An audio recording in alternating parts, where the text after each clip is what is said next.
Welcome to our series, Uncoupling the Myth, where we challenge the narrative that non-monogamy destroys relationships. After a recent podcast episode on this very topic, Natasha was flooded with messages, hundreds of people thanking her for validating their relationship choices and lived experiences. That response made it clear, these voices deserve more airtime. So in this series, we're amplifying real stories and offering a more hopeful, grounded, and nuanced view than what you typically hear about. To be clear, as both a relationship and sexuality expert, Natasha is not here to advocate for non-monogamy or monogamy. She's here to advocate for healthy, ethical relationships, no matter what form they take. Please enjoy this episode. Welcome to the Natasha Helfer Podcast. To help keep this podcast going, please consider donating at natashahelfer.com and share this episode. To watch the video of this podcast, you can subscribe to Natasha's channel on YouTube and follow her professional Facebook page at Natasha Helfer, LCMFT, CST-S. You can also find all her cool resources at natashahelfer.com. The information shared on this program is informational and should not be considered therapy.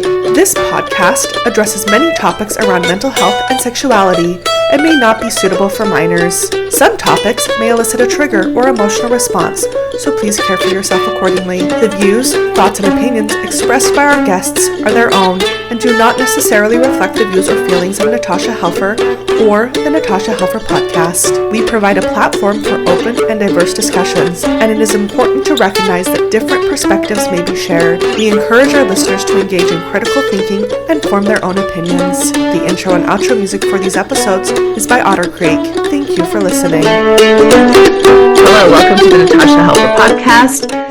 In specific, my Uncoupling the Myth series, where we challenge this idea that non-monogamy destroys relationships. The series is about amplifying real stories and offering a grounded, hopeful perspective. As a relationship and sexuality expert, I'm not here to promote monogamy or non-monogamy as the way to go. I'm here to promote healthy, ethical relationships in whatever form they take. I know this both professionally and personally that folks in E&M are usually very underrepresented. There's a lot of stigma, there's a lot of bias, and a lot of people are underground for good discriminating reasons that they're discriminated against. I'm really appreciative of the folks who are willing to come on and tell us a little bit about their life stories and how they find themselves in E&M spaces. I also just want to put out there, especially since this is the Uncoupling the Myth series, that I was invited to be a relationship expert on an upcoming lifestyle cruise, which is happening in February of 2026. I have much more information about that at natashahelfer.com under their little cruise page. And I'm going to be teaching a series of classes and workshops and even having an intimate group of people that's limited to 20 couples during that time. So if you're interested, I'd love to have you consider coming aboard for some seafaring fun. So without further ado, I'd like to introduce Becca. Becca is a single mom of 3 teens. She's a creative force in the world of digital and show design. After 23 years of marriage and a lifetime as what she calls a good Molly Mormon woman, quote unquote, she made the bold decision to leave the LDS Church, also known as the Mormon Church, in 2019, a turning point that transformed her sense of faith, identity, and freedom. In 2023, she and her then partner began exploring ethical non-monogamy, an experience that challenged her ideas about connection and communication and ultimately led her to rediscover her own strength and voice. Now in her mid-40s, Becca blends creativity and authenticity in her work and life, sharing her story of rebuilding, redefining love, and reclaiming herself after decades of living by others' expectations. I'm already so excited about your intro. Welcome, Becca, to the show. Hi, how are you? I am so glad to see you. I'm doing fine. Thank you. Yeah, so let's get started like we often do in these podcasts, kind of, with a little bit of your story. What are you comfortable sharing with us? I mean, you shared here with us a bit about that you obviously grew up in the LDS tradition and you were married. And so why don't you give us a sense of that story and how you see that experience now and how that led you to be where you are today? Okay, well, yeah, grew up, got married really young, and he was my first, and just the whole Mormon wedding kind of thing, like, it was just, that culture. But as we started to grow and develop, and especially as we were questioning our faith, and once we did leave, there was, we were like wanting to understand who we were personally without the church. I think it's a great thing to be able to do that. It's like, you can be anybody who you want to be. So who are you going to be? And I love that. So just a lot of self-exploring. Let's just say we had a lot more fun afterwards. And I started to become in the lifestyle and things like that. Is that what you're referring to?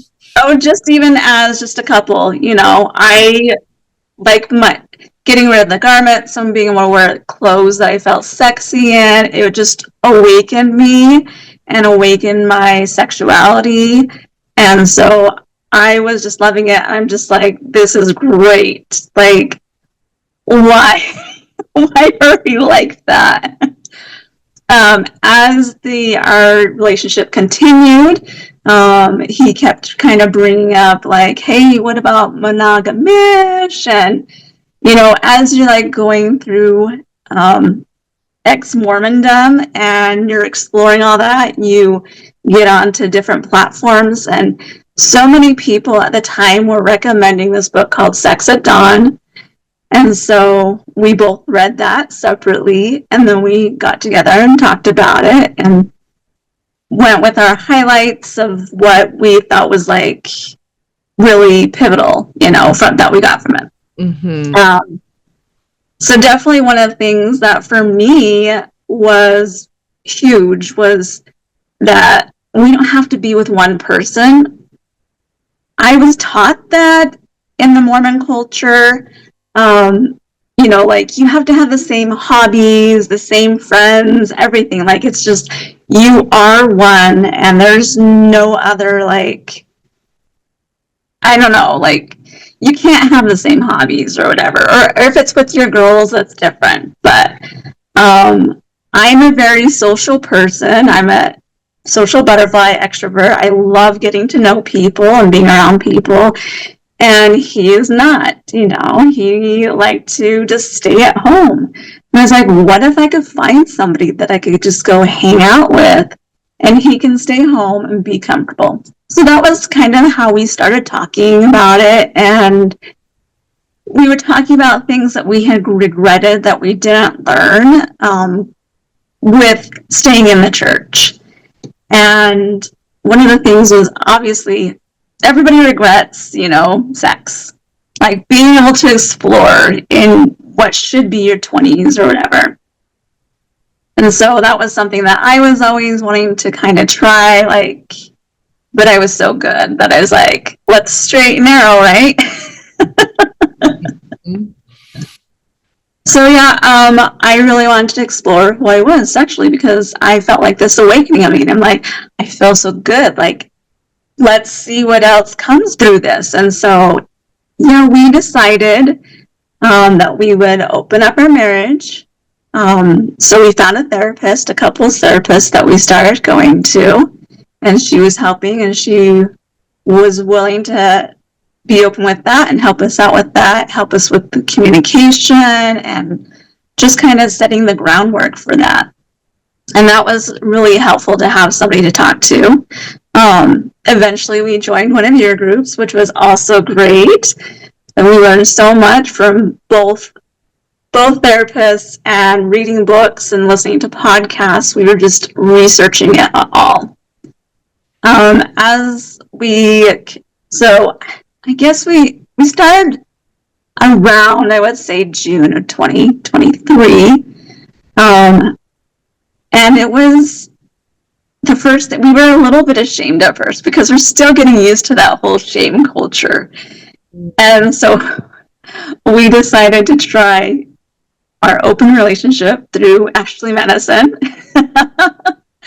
I know it gets like a lot of hype, but we're like, we don't really want like our neighbors being like, oh my gosh, like what are they doing? Especially since they were pretty much all still in. So we tried to do it kind of a little more on the down low and secretly.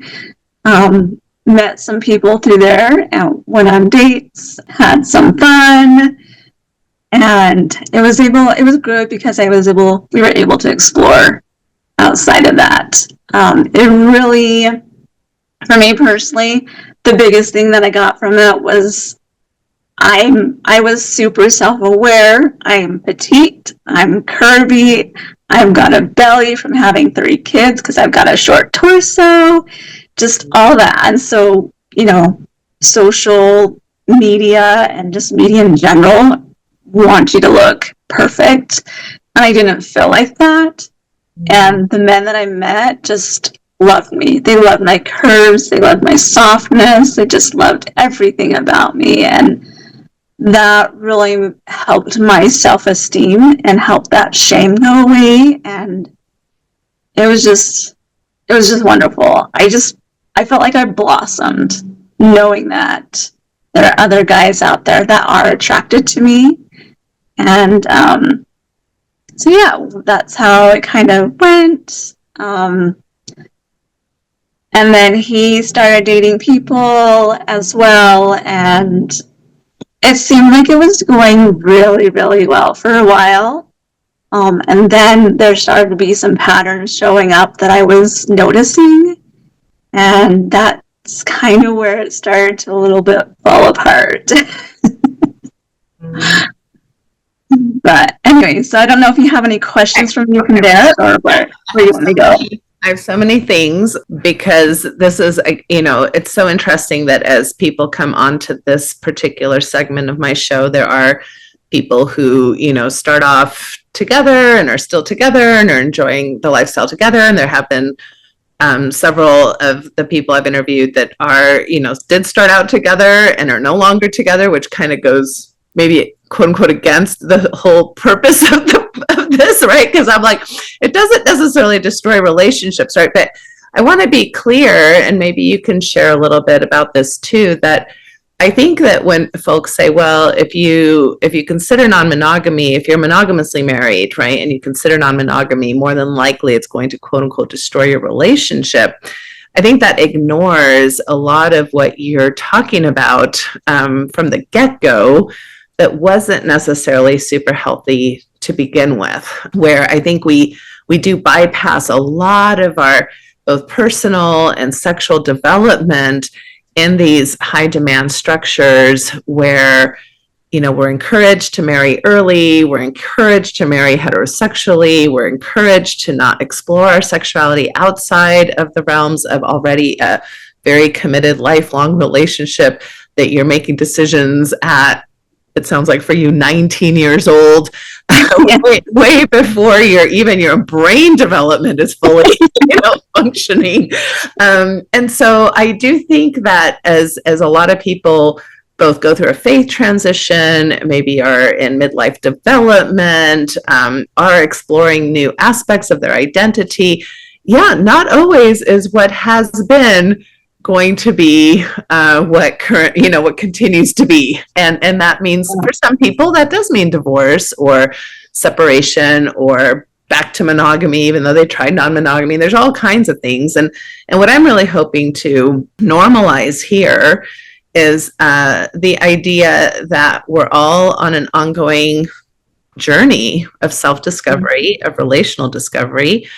And it doesn't, not even if we do divorce, that doesn't necessarily always mean failure or like a bad thing happened, even though it is a high cost thing and it is a heavy thing for lots of people to consider, I'm sure, when you have kids and history and all of that. So I just want to kind of put that out there as a beginning thing. But let's go back. We'll come back to all of that. Let's go back to just, so you grew up LDS, you're getting married at 19. Tell me a little bit about what were the messages you were internalizing, receiving around sexuality, around fidelity, around your body. Give us a sense of what that LDS framing looked like for you. Right, yeah. So one of the biggest thing was like, chewed up gum. You don't want to be like passed around. Nobody wants something that's like a used car or anything like that. Just all different ways that they said use. Nobody, they want the shiny and new, basically. Right, which I'm sorry to break it to everybody, but that happens once, right? I guess with the giant ones. Once you take that car off the lot. Yeah, right. Yes. Yeah. So, covering up, don't show anything, don't show your cleavage, just be covered up. You need to be perfect for your husband. You need to be like the perfect wife. You need to do everything for him, cook, clean, have kids, take care of the kids. Like, basically just your life revolves around him, and you kind of disappear into the background as part of it. As far as wife goes, as far as just, and as I was like thinking about some of the things that I was taught from lessons and stuff like that, even like when I remember back to like ensigns and conferences, whenever they showed pictures of women, it was always depicted skinny, beautiful, like basically models. And so I was just like, that's not a fair representation of people. We are so different in so many different ways. And I knew, like, I don't know, in my mind, I was like supposed to be like the 1950s, like Leave It to Beaver mom, right? And that was not me. That's not who I am. Yeah. And for those of you who don't know what the Ensign is, it's the LDS kind of church magazine, which goes out on a monthly basis, and there's a lot of articles, and they usually depict kind of the ideal family system, the ideal stereotypes of what women and men might look like according to our cultural norms. And that in of itself is a message that for a lot of people lands in a shameful way, right? Like this, I don't quite measure up in some way or another. And that lands. And now looking back, how do you see that landing, all of that landing in regards to how that interfered with your own pleasure, with your own ability to sexually advocate for yourself? It really shut me down, like pretty much completely. I just always felt bad about thinking about sex. I remember, this is so silly. I remember at like 13 or 14, I wrote a letter to Oprah. Okay. Saying, I think I'm a sex addict at my age. I never said it because I was so ashamed. And now I go back and I was like, no, I was going through puberty. Like, everybody thinks about sex. Like, I wanted it. I wanted to like explore. I wanted that, PG-13 movie of being, I don't know. It was like a fantasy, and that's what they put it as. It's just like a fantasy that's so not real, at least in my mind. So my self-esteem was super, super low. I didn't have any confidence in myself. I didn't love my body. I just kind of hid and like tried to be in the background as much as possible and just not be putting myself out there. So it did quite the spell on me. I'm not feeling alive, basically. Wow, that's really pretty tragic, actually, for 12-year-olds considering themselves, like you're saying, a sex addict for what we know are very normal aspects of just being human. And then I'm guessing this doesn't all just disappear the night you get married. I mean, how do you see this impacting your marital sex life? Oh boy. So also with that, you're never taught anything. It's, don't talk about it. And then all of a sudden, hey, it's free, this is what you're supposed to be doing, free to talk about it. I mean, in Utah, there were no sex education classes. They didn't talk about anything in church. It was just hush, hush, no matter what. The first thing I ever heard about sex, besides like hearing it from like peers growing up, in and around and like movies and stuff like that, The closest thing from my parents was when my cousin, who I was really close to, got married. And we were going, or got engaged. We were going up to look at her wedding dress. And my mom said, "Ooh, are you going to go shopping for a black negligee?" And I was like, "Mom, I had never heard any of this from her mouth before." So I was completely shocked. So yeah, I learned the very, very little that I did. All I knew was that something goes somewhere and it can create life and it's supposed to be enjoyable. That was all I knew. The funny thing was, our first time after getting married, he never actually got inside of me. And we thought that he was. So that was, I mean, that's a huge thing because you don't know how it works. You don't know anything, like how messy it is or anything like that. It's just, I don't know. It's just a movie. It's a fantasy. Yeah. No, that's a really good depiction of, I think, hundreds and hundreds of stories that I've heard, about the preparation, the actual honeymoon sex, and sometimes it is, feels silly or embarrassing to even talk about it, but how are we supposed to know? And you're kind of not supposed to watch, porn. You're not supposed to read books. Very few people even get education once parents and church leaders know you're getting married. They're just all like smiling and smirking, but not really giving you any information. Yes. I think it's probably a better story that you thought he was penetrating versus the other stories where they're trying and it's very painful, or they're not prepared or they're not aroused enough for penetration without knowing why that they're having a hard time. So yeah, there's lots of tragic honeymoon stories that are so unnecessary in my view. And I'm guessing then as you go on and you do figure things out, obviously you have some kids and I'm hoping having an okay time. I mean, who knows? Yes. Yeah.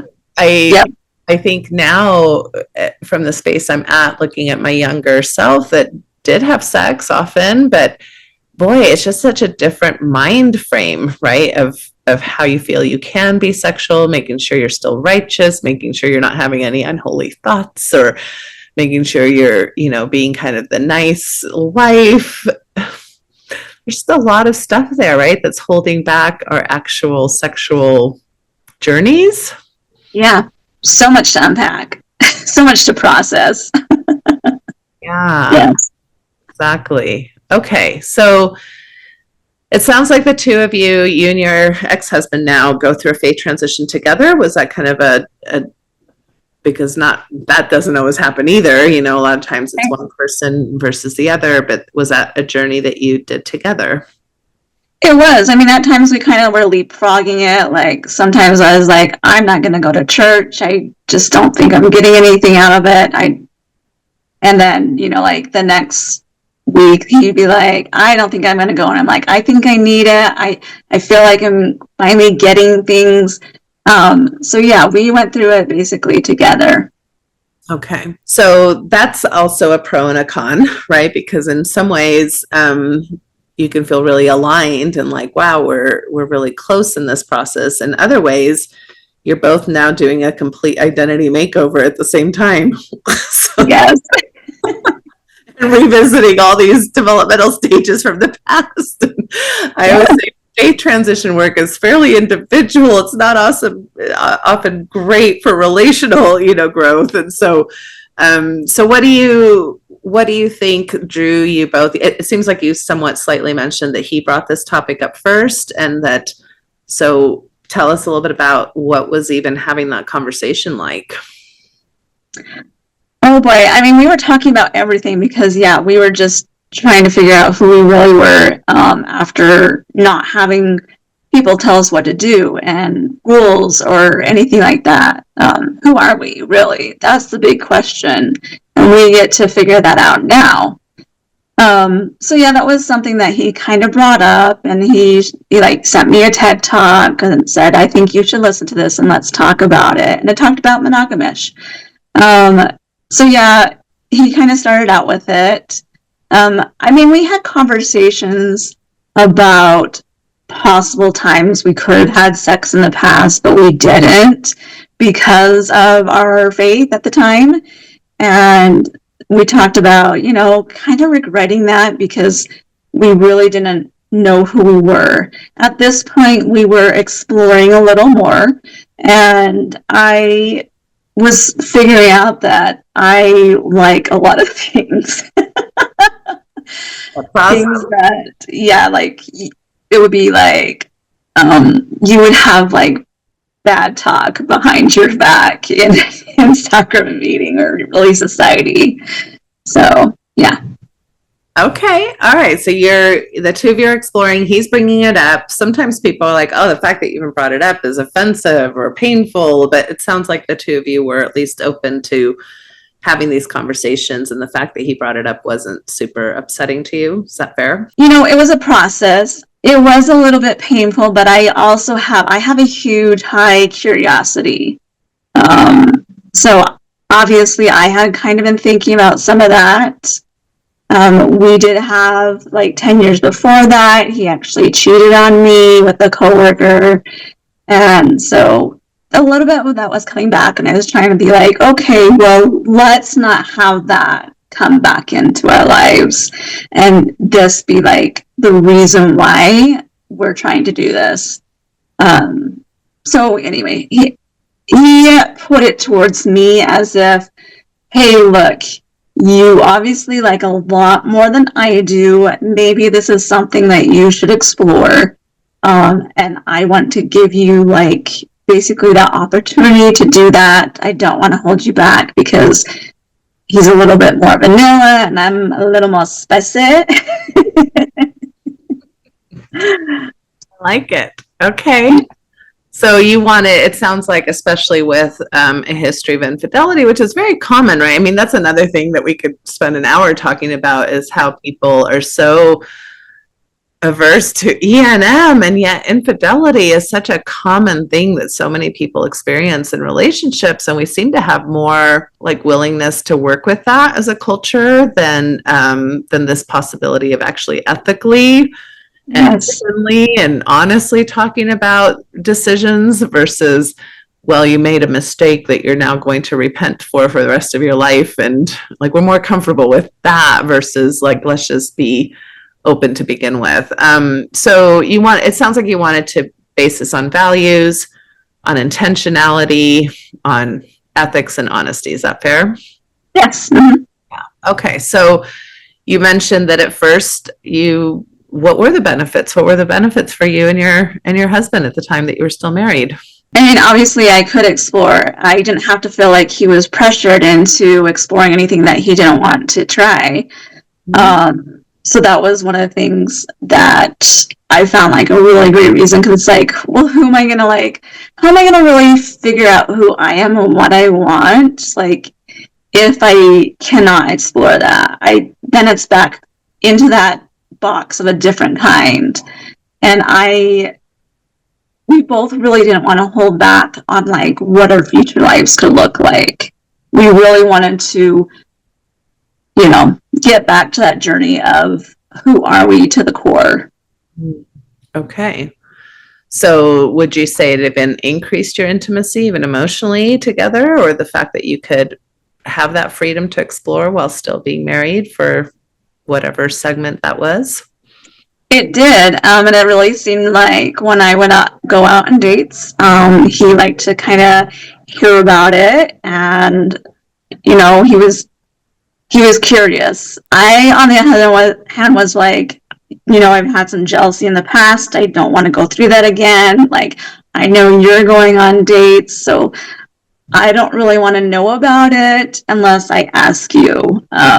So that's kind of how it had happened for us, between the two of us. I was more of like, don't ask, don't tell. And he was like, I want to know, like, what did you guys do? Like, how was it? Like, just, stuff like that. Yeah, okay, which is something we talk a lot about in the formation of agreements, right? And what is titillating and fun and erotic to hear or share. And it sounds like the two of you were kind of going down a style of having individual experiences versus playing together. So a lot of times if you're playing together, well, you're there, and so you kind of know what's happening, but it's still fun to talk about for some. But especially if people are playing apart, this can be kind of a source of having to come to some type of agreement. Do I want to hear about your explorations? Do I not? And in what way? Because maybe I want to hear it informationally, or do I want to hear it erotically, or do I want to hear it at all? So it sounds like for you were like, I'd rather know less, but we're still open that this is happening. And for him, it was more titillating. Yes, yeah. And one of the things that I had found online was this list. It was like basically a sex list, and it was like yes, no, maybe. And so I found that, and I printed off one for him, one for me, and I was like, let's go through this, because it like talks about kink, BDSM, like anal, what is a yes, what is a no. And that was something that we had talked about with our therapist at the time as well, was like, okay, you guys need to set up boundaries. What you guys need to have a red light, green light. Like, before anything starts, are we ready for this? Like, is it a green light for both of us? And if it wasn't, then we were supposed to like put it on the shelf for another time and come back to that, have conversations and stuff like that until, maybe it was like, I'm feeling a little more comfortable with this. And you can go back to that, and now that is an open option. So we filled that out, and you could see our differences in what I was a yes and a maybe for, and he was a yes and a maybe for. I think I had more yeses and maybes than he did. And I do that too. I encourage people to fill out the yes, no, maybes. I think it's a fun way to, and hopefully, I think, again, growing up Mormon or in high demand religions in general, we can feel very threatened just by the idea that somebody could be interested in something that is not interesting to us. Yeah. So we don't have really good resilience or I guess differentiation skills or sexual ego skills to be able to manage, like, well, what does that mean if you are erotically turned on by something that does not turn me on, or the other way around?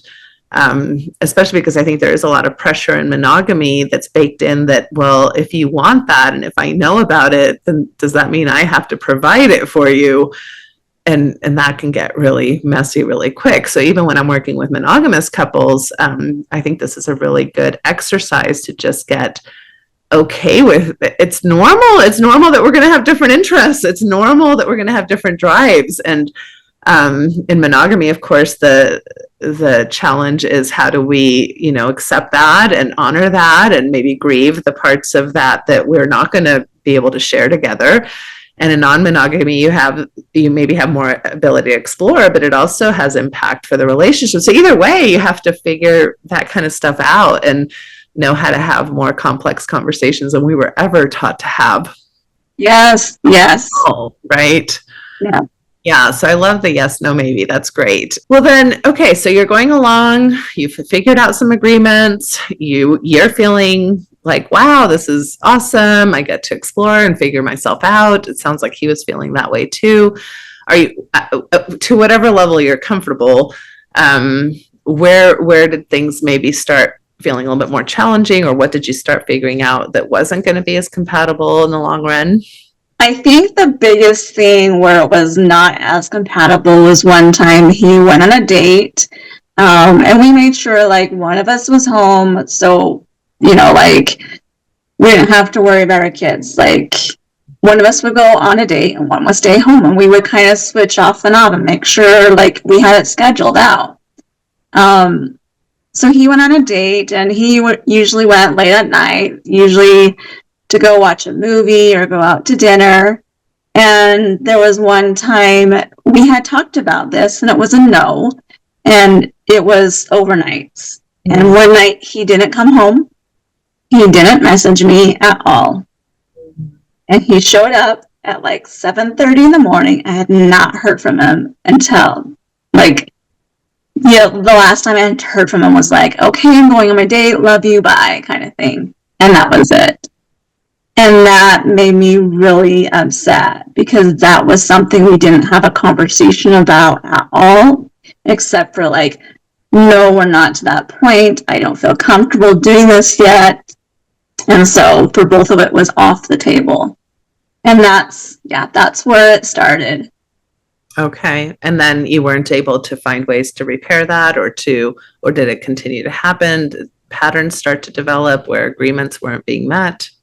I forgave him at the time, and I said, okay, well, you need to, that's still a no. So we need to like have a conversation about that. We did have conversations with the people that I had been with.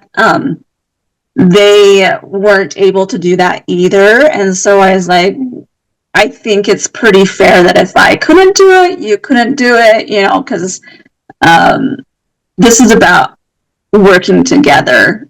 And a lot of times he was like, I want you to explore this first. And then he would actually go and do it without letting me exploring it first. So patterns just started to develop. There was more times when he was not coming home. He would text me in the middle, like in the middle of the night when I'm sleeping, like 1 in the morning. And he's like, hey, I'm tired. I'm just going to stay over.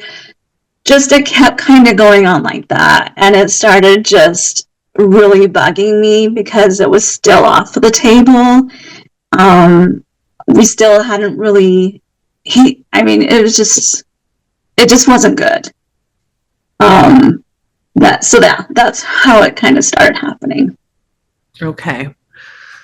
So this is where I want, I remember when I was on the podcast with John DeLynn on Mormon Stories, and we were talking about this, and he was like, I think it destroys relationships, and I was like, well, I don't know that what I was trying to get across was that I'm not here to say monogamy or non-monogamy destroy relationships. I don't think any relationship structure destroys a relationship itself.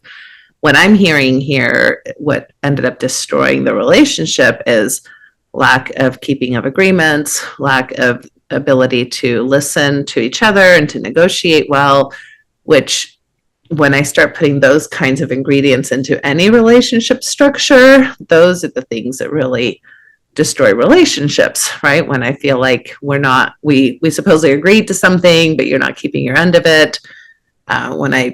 When I try to repair or place a complaint, I'm not feeling heard or understood or considered.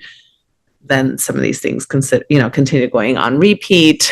And it's interesting too. I'm just picking up in your language that you're saying yet, like we weren't there yet. So it doesn't sound like you were rigid. You were just we haven't come to those agreements yet. So why are you jumping the gun? It's maybe we could have gotten there, but we're not having the types of conversations. And then in the meantime, I'm being left not knowing where you are, maybe concerned about your safety, feeling maybe disrespected or not considered. Is that fair?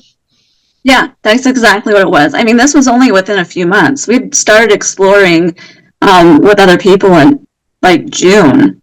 And this was happening in August. We hadn't had that conversation. We had agreed we were going to go slow and really like make sure each other were comfortable. Like when we first talked about being in an open relationship, the next day he had an Ashley Madison account and he had suggested it for me. So a lot of it was, I think, him just jumping the gun, thinking everything's okay. I'm just going to do whatever I want. I mean, he kind of had felt that way about leaving the church. He's like, I'm in my 40s. I don't want to answer to anybody. But yeah, so a lot of it was just very lack of communication and not really, I guess, listening to like some of my feelings and how hurt I was about some of these things. That's at least going what's in my head. Yeah. Okay. And this goes back to when I said faith transitions in general are not very relationally friendly is because that's very common, right? It's very common for people to be in their 40s. They're all of a sudden deconstructing their faith, 40s, 50s, 60s, let's say that age range, even 30s. And you start part of that deconstruction is recognizing how much leaning you did towards community work, meaning I have to sacrifice self in order for the community to be comfortable with me, whether that's how I get married or how I behave or how I dress, or whether or not I drink coffee, in Mormon land. And then you go through this faith deconstruction and you're hitting all these, old developmental pattern, stages that you never really got to do, which are more individual. And you're kind of in a space where you're like, I'm in no mood to negotiate. I don't care if you don't want me to wear my garments. I'm going to take them off. I don't care if you don't want me to drink coffee. I'm going to drink coffee. You can't tell me what to do. That's like a 17-year-old developmental phase that is appropriate for us to start launching from our parents, to say, you can't tell me what to do. But the LDS Church, for those of us who don't go through that normal developmental phase, really stops us from doing that and say, oh no, we do have a right to tell you what to do all the way till you die, really. And so we're going through those phases at a time. Oh, and then add to it, if you're in your 40s and 50s, midlife developmental stage, which is also a lot of this, like kind of revisiting, what am I doing with my life? And do I want to be doing what I've been doing? So it's a double doozy. And this is why, again, like, for example, I mentioned John Dehlin, and we've done faith transition work forever. And I think both of us would very much agree that if somebody said, well, faith transitions are not, they destroy relationships. And I'm like, well, they definitely do challenge relationships. They do challenge the status quo. And yet we wouldn't ever say, don't go through a faith transition or, stay in that box so that you don't destroy your relationship. It's like, yeah, there's a shifts happening. And there's like a lot of stuff. And when I'm working with couples in particular, I'm kind of like, how can we find ways where maybe we can honor both of these, where we can honor this individual part of you that got so suppressed that now has this attitude like, everybody can fuck off because I'm going to do whatever I want. And also, if your relationship matters, we can still negotiate and pause a little bit of that so that you can be in healthy compromise with another person. So it sounds like that was a struggle. Yes, it was. Mm-hmm. He's not here to represent himself, but it sounds like that might have been a struggle for him. And then for you, and on the other side of that, is that fair? Yeah, definitely. Mm-hmm. So these are the patterns that eventually make you both decide maybe we're not going to continue in our marriage. Yeah, well, like, the communication was just getting worse and worse from him. He kept going on more dates and dates, going through lunches, coffees. It was just, it was getting to where basically I was being shut out and I was feeling lonely in this relationship. So that was upsetting for sure. And I was still willing to work on it, but it just, the communication was getting worse and worse. He'd be out on a date, I wouldn't even know. It just dwindled. And I could see where his priorities lie at that time. And unfortunately, it wasn't with me. Okay. So the relationship ends. And when was that in this timeline? Was that a few years ago now? Is that? We decided to separate in January of last year, and we finished our divorce in December of last year. Okay. So let's catch up with you since then. That's its own huge transition to go. It is. How long were the two of you married? We were married for 23 years.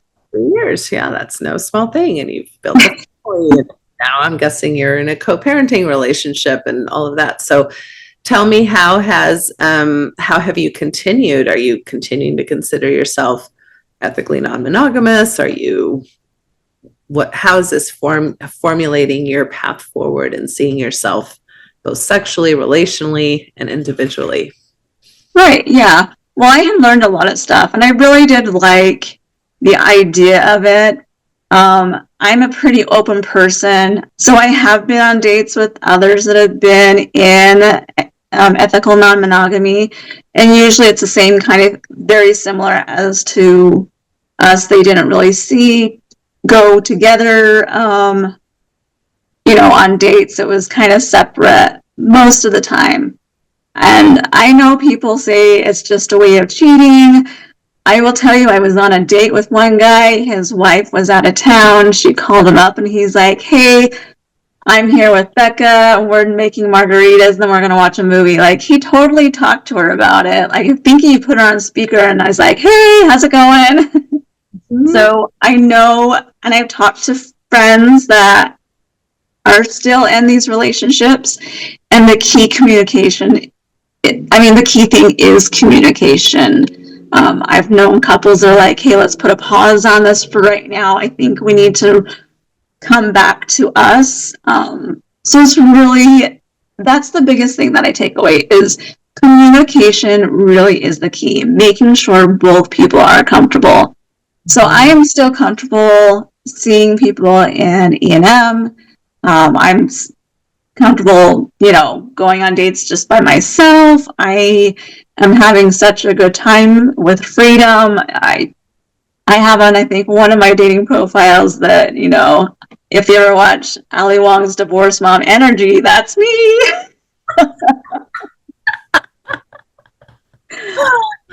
Okay, so you're kind of feeling in your element, it sounds like. Yes. No, it's been such a huge blessing for me. It's really opened me up. I feel much more like myself. My sexual high is there. I am able to explore with people. I'm like, hey, I like this. Do you like this? Would you like to give this a try? And, vice versa as well.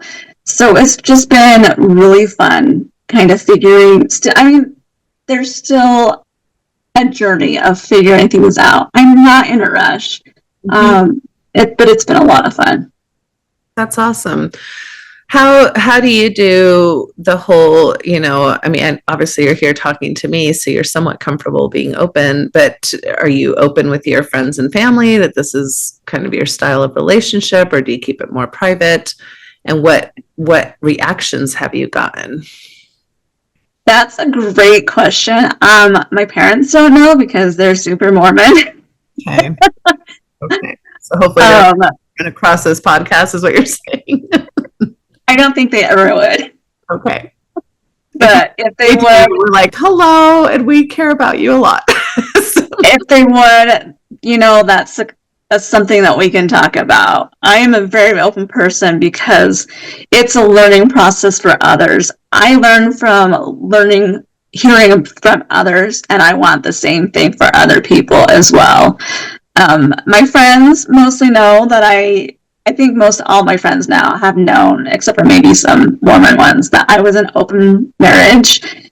I do have some family members that know as well that was something that we were kind of trying to do to see how well, I guess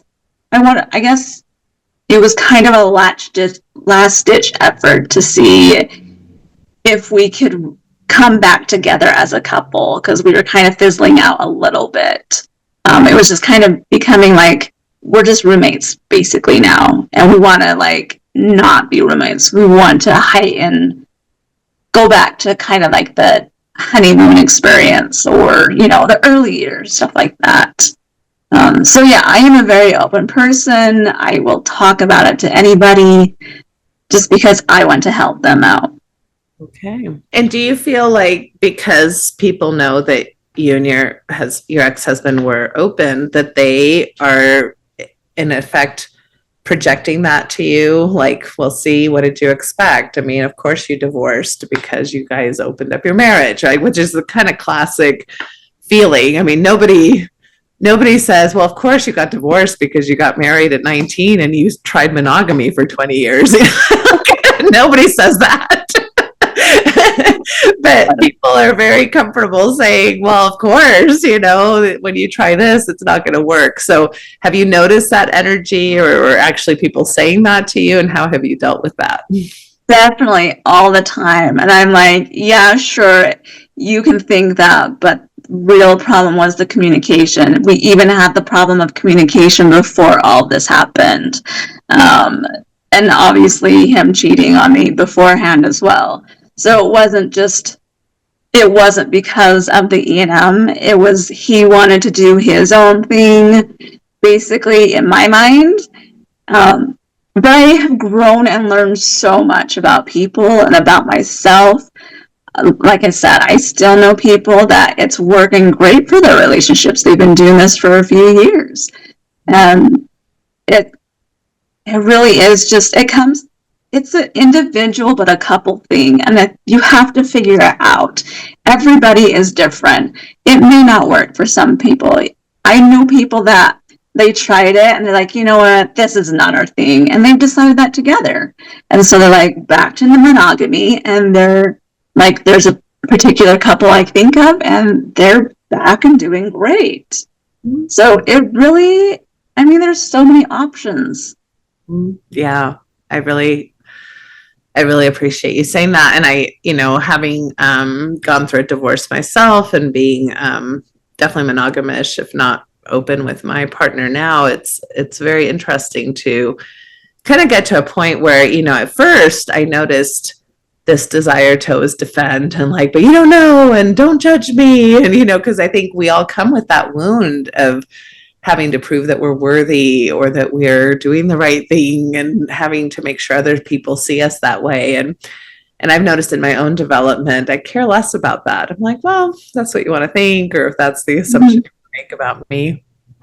Yeah, I'm the same way. I'm like, I don't care what you think of me. If I'm not your cup of tea, I'm not your cup of tea.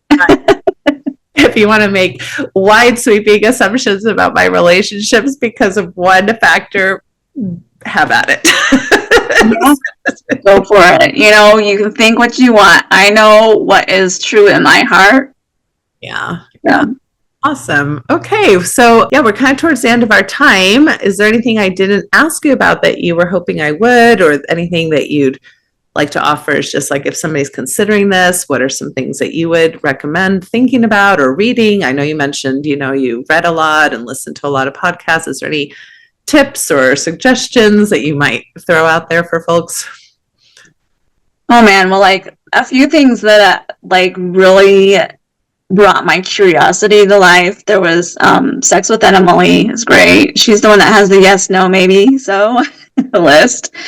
I watched a few like Building a Sex Room on Netflix, and I know this one's a little bit silly, but like Love, Goop, and Sex, but they had some great things, and I was like, that's what really brought the curiosity to me.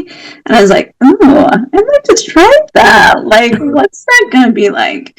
You're with like one ice cream forever, and you're like, I'm at 21 flavors? Like, what's it gonna be? Yeah, I love that. So being open to information and education and seeing what perks your interests, and giving yourself permission to maybe try a few things out, or even have conversations about a few things, and going from there. Yeah. Yeah. Well, I thank you so much for coming on the show. I really appreciate all these folks who are showing up and wanting to share what their experiences have been like. And I hope that the audience understands, like, yeah, this is, it's messy, it's complicated, it's complex. It has a lot of moving parts, as do all relationships. And some, I really want to hone in on this idea that whether people stay married or end up getting a divorce, that's a very individuated path for everyone. And there are pros and cons to all of it. And, it's not like, oh, because people stay married, they're doing great, or that people get divorced, they're doing awful. There's a little bit of both and all of that. So, yeah, I think it's just kind of being more comfortable with the nuance and the gray than the black and white that we're all so used to. I do feel like the biggest thing is, besides communication, is finding a community or a therapist, somebody that you can talk to, because that was really helpful, because then it helped me. I was doubting myself in this. Is it just me? And they're like, no, are you not seeing these patterns? And that really helped me. Yeah. Right. Somebody to check in with. Yes. way to validate. And I think, having affirming community, for any type of relationship structure that you're in or issue that you're going through, is people who understand, who can validate, who can normalize, and who can also help you look in the mirror and see how am I showing up in this space, and what am I? Right. Mm-hmm. All What right. works for other couples? What doesn't work for them? Maybe something that doesn't work for them will work for you, vice versa. Yeah, exactly. All right. Well, thank you so much, Becky, for your time. Becca, sorry. You're good. So much for your time and your willingness to share of your story, and I'm so thrilled to hear that you are, in a space where you feel like you're flourishing and your aura emanates that. I know some of you are listening audio only, but for those of you on YouTube, it's like, your smile and your aura and your energy emanate that you're doing really well in this new chapter of your life. And I wish you the very best as you go forward. Thank you so much. It was good to talk with you. Wonderful to catch up with you as well. Thank you. Bye-bye. Bye. Thank you for listening to the Natasha Helfer podcast. To help keep this podcast going, please consider donating at natashahelfer.com and share this episode. To watch the video of this podcast, you can subscribe to Natasha's channel on YouTube and follow her professional Facebook page at Natasha Helfer, LCMFT, CST-S. You can also find all her cool resources at natashahelfer.com. The information shared on this program is informational and should not be considered therapy. This podcast addresses many topics around mental health and sexuality and may not be suitable for minors. Some topics may elicit a trigger or emotional response, so please care for yourself accordingly. The views, thoughts, and opinions expressed by our guests are their own and do not necessarily reflect the views or feelings of Natasha Helfer or the Natasha Helfer podcast. We provide a platform for open and diverse discussions, and it is important to recognize that different perspectives may be shared. We encourage our listeners to engage in critical thinking and form their own opinions. The intro and outro music for these episodes is by Otter Creek. Thank you for listening. There is a place where time slows to nature's pace, and there is space there to find yourself in her embrace. Some places should be left alone. Now tishki say the so we can always go to the homeland of the heart.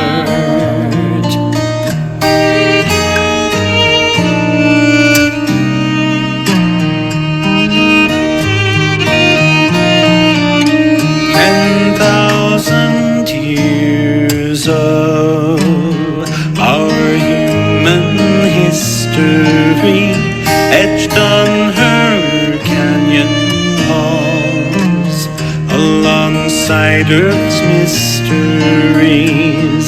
Some places should be left alone.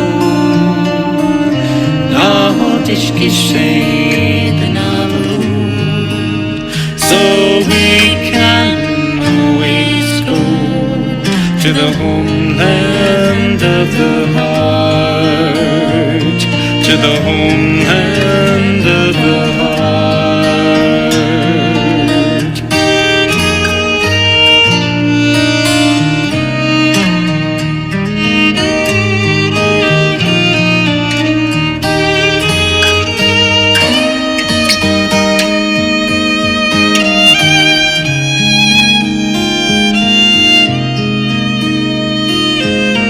Deep in our cities, we sleep without her stars, yet still her presence sustains us from afar. Some places should be left alone. No tishki shade nabu. So we can always go to the homeland of the heart, to the the home